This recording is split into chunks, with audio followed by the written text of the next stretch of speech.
Hola, muy buenos días compañeros. Mi nombre es Isaías Josué Barahona Rodríguez. Soy estudiante de la carrera de licenciatura en Informática Educativa de la Universidad Nacional de El Salvador.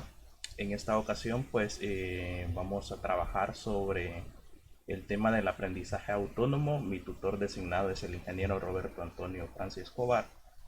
Y bueno, inicialmente debemos de definir a qué nos referimos cuando decimos aprendizaje.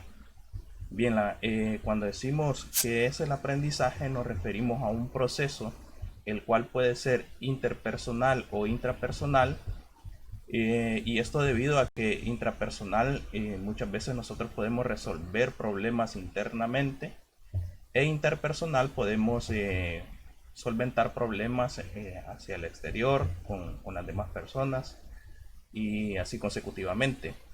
Este proceso es un proceso de carácter social, disciplinar y cultural. Esto debido a que básicamente podemos decir que este proceso, al ser social, nos conecta con las demás personas, y al ser disciplinar y cultural nos permite de igual forma conectarnos a las demás personas y a los procesos. El aprendizaje, eh, digámoslo así, tiene un conglomerado de otras actitudes, como por ejemplo el conocimiento, habilidades, los valores, las actitudes, valga la redundancia, que son propios del mismo concepto.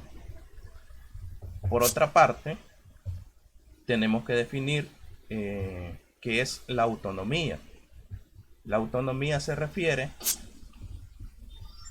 a la facultad de la persona o la entidad para poder obrar según su criterio, con independencia de la opinión o el deseo de otros.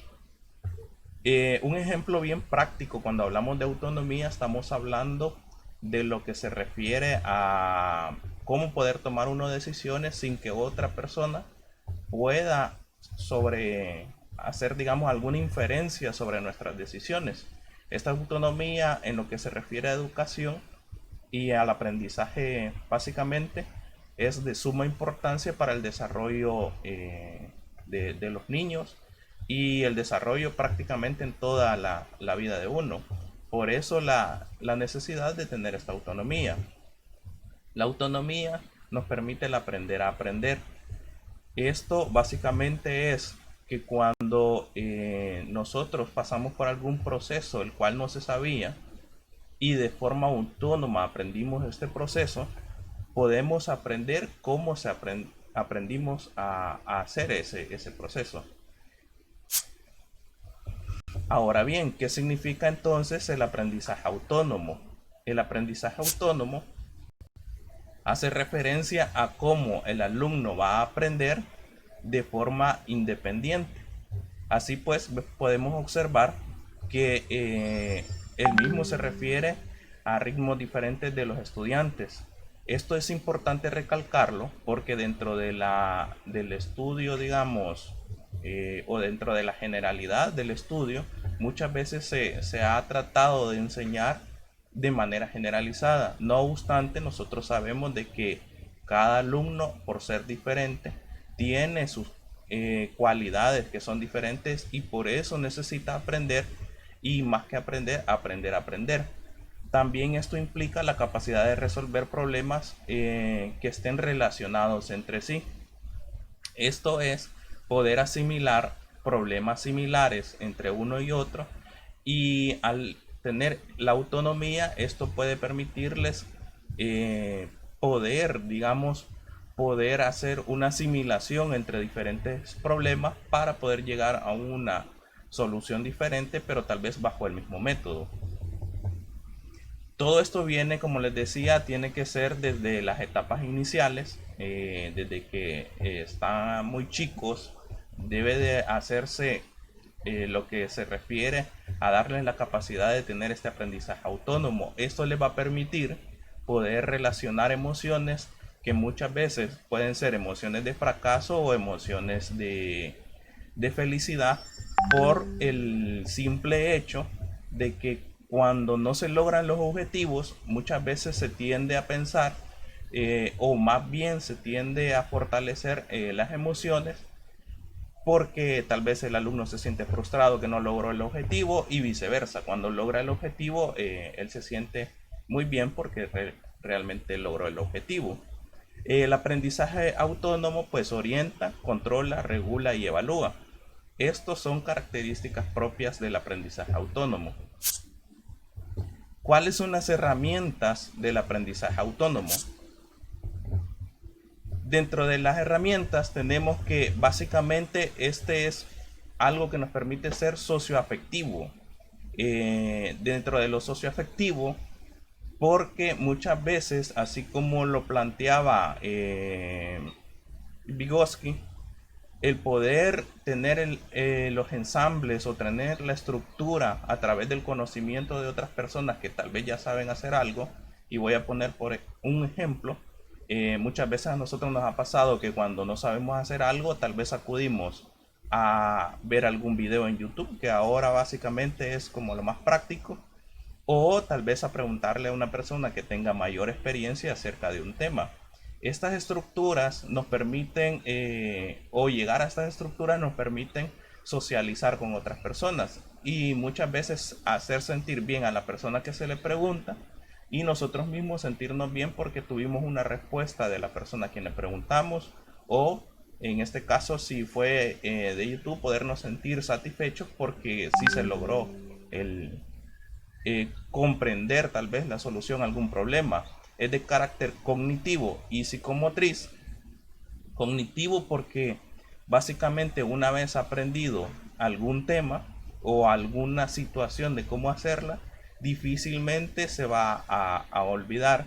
Se dice que el aprendizaje autónomo tiene mayor penetración en lo que tiene que ver a nivel memorístico.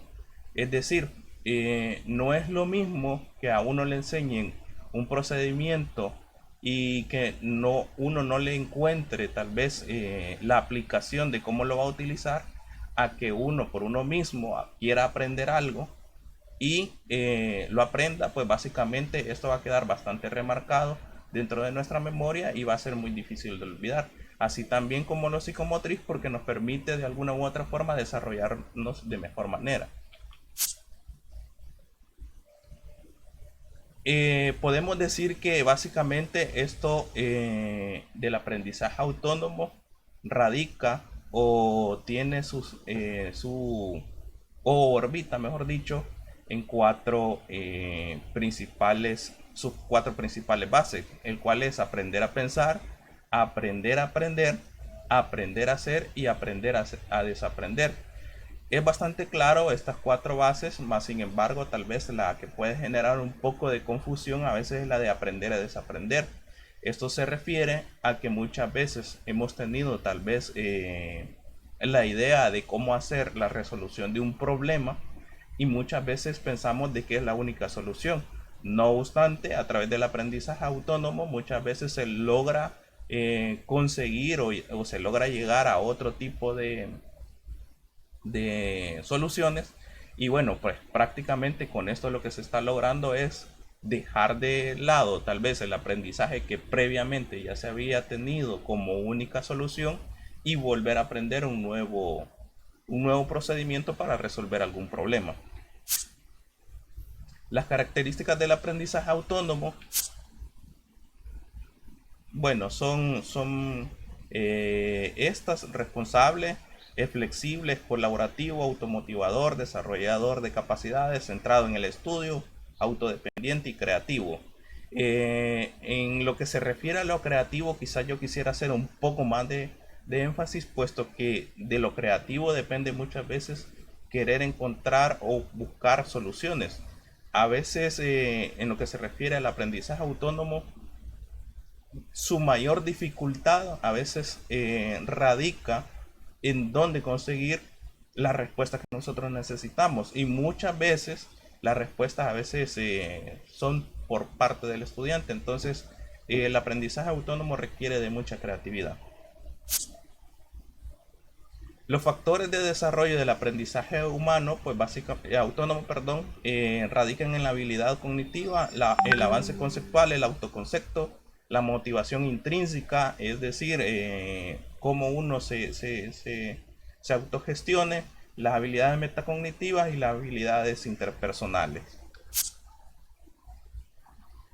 Bien, ¿por qué el aprendizaje autónomo permite el aprendizaje significativo? Porque también parte del interés y la motivación interna por aprender es lo que tal vez en algún momento todos básicamente debemos de llegar a esa conclusión.